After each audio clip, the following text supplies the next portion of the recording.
While few of you have probably heard the name Bonnie Parker, this infamous half of the notorious crime-ridden couple, Bonnie and Clyde, has had a huge impact on American history as they inspired many in the Depression era. During the time of Bonnie and Clyde's crime sprees, the U.S. was in the beginning of the Great Depression.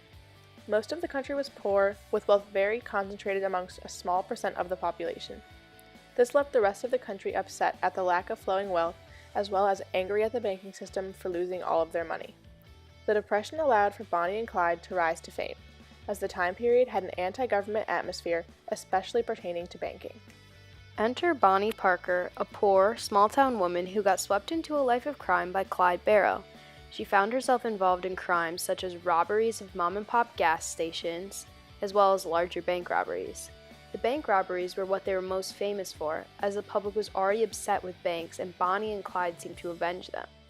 Despite the misconception that Bonnie was a deliberate serial killer, the pair only murdered when cornered by police. Though the crimes Bonnie took part in were in fact illegal, the response they got from the public was that of admiration and idolization.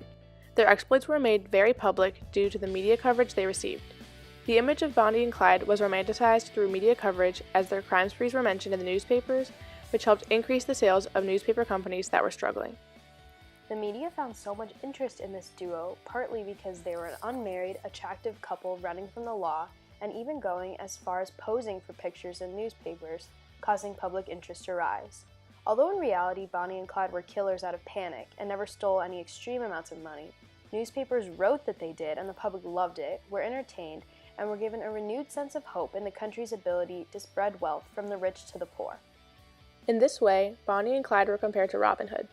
They were seen as spreading the wealth and doing the public good by evading the law and inspiring others to disobey a government that didn't appear to be looking out for their good, which is the government's job to do.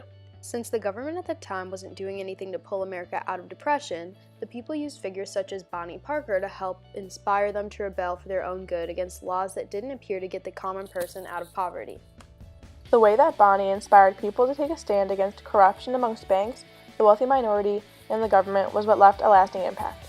This small taste of rebellion that swept over the nation was important because it allowed for the government to watch the people take a stand when they weren't doing enough to help the people during the Depression.